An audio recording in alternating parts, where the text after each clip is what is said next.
নিরামিষ মুগ ডালের দুর্দান্ত স্বাদের একটি রেসিপি আজকে তোমাদের সাথে শেয়ার করব।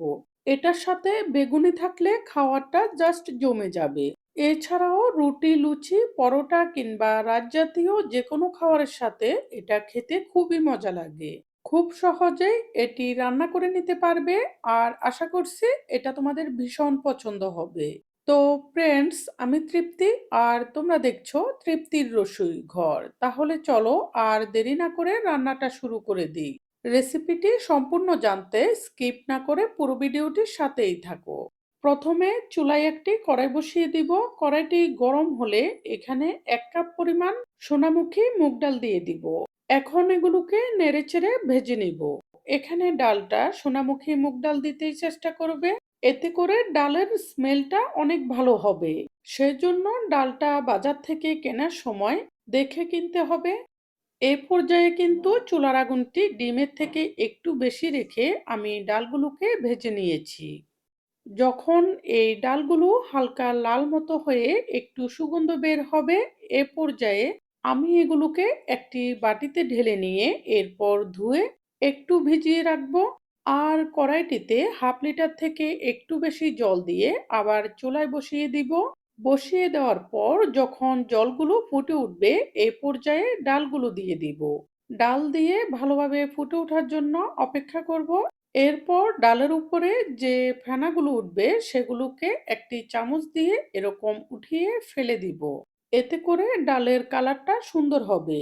এরপর এখানে হাফ চা চামচ থেকে একটু বেশি লবণ দিয়ে দিব।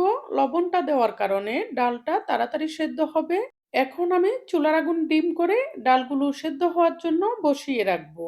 এখানে একটি টিপস বলি, যে কোনো ডাল সেদ্ধ করার ক্ষেত্রে ফুটন্ত গরম জলে দিয়ে এরপর লবণটা দিয়ে দিলে এই ডালটা সেদ্ধ হতে একদম কম সময় লাগে।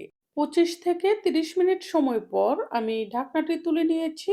এখানে দেখো, ডালগুলো সেদ্ধ হয়ে একদম নরম হয়ে গেছে। এগুলোকে এই অবস্থায় আমি নামিয়ে নিব। নামিয়ে একটি বাটিতে ঢেলে এগুলোকে ঢাকনা দিয়ে রেখে দিব। তার আগে এখানে 3টি কাঁচামরিচ দিয়ে এগুলোকে একটু নেড়ে দিচ্ছি। এরপর নামিয়ে রেখে দিয়ে কড়াইটিকে ধুয়ে আবার বসিয়ে দিব। আর কড়াইয়ে দিয়ে দিব 1.5 টেবিল চামচ মতো সরিষার তেল। তোমরা চাইলে এখানে সয়াবিন তেল দিতে পারবে। তেলটা ভালোভাবে গরম হলে এখানে দিয়ে দিব 2টি শুকনা মরিচ, অল্প করে দিয়ে দিব সাদা জিরা আর তেজপাতা। এগুলোকে নেড়ে একটু ভেজে নিব।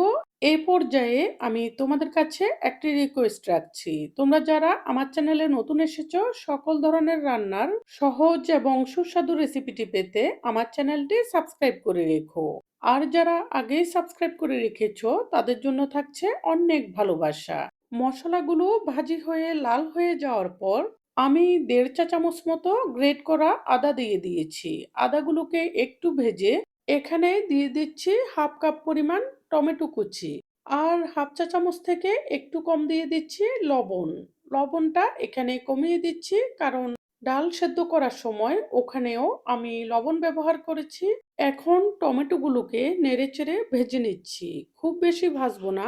এগুলো নরম হয়ে এগুলোর কাঁচা গন্ধটা চলে গেলে এরপর এখানে অল্প করে জল দিয়ে দিব। জল দেওয়ার পর এখানে দিয়ে দিব হাফ চা চামচ থেকে একটু বেশি জিরার গুঁড়া।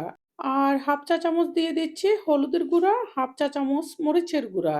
এখন এগুলোকে নেড়ে মিশিয়ে দিব আর ঢাকনা দিয়ে 2 মিনিট মতো রান্না করব।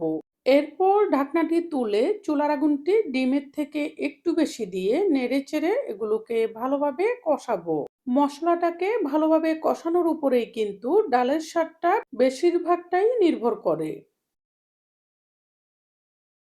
এইভাবে কষাতে কষাতে যখন মশলাগুলো এরকম লাল লাল মতো হয়ে যাবে, এই পর্যায়ে সেদ্ধ করে রাখা ডালগুলো দিয়ে দিব।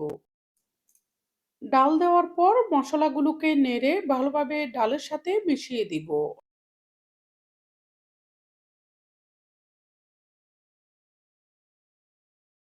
নেড়ে মিশিয়ে দেওয়ার পর একটু ফুটে উঠলে এগুলোকে ঢাকনা দিয়ে দিব।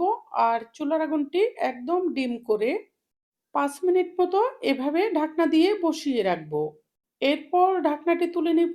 আর এখানে দিয়ে দিব হাফ চা চামচ থেকে একটু বেশি চিনি আর সামান্য করে গরম মসলা। এরপর নেড়ে এগুলোকে মিশিয়ে দিব। মেশানো হয়ে গেলে একটু ফুটে উঠলে চুলার আগুনটি নিভিয়ে দিব। আর গরম গরম একটি বাটিতে ঢেলে নিব।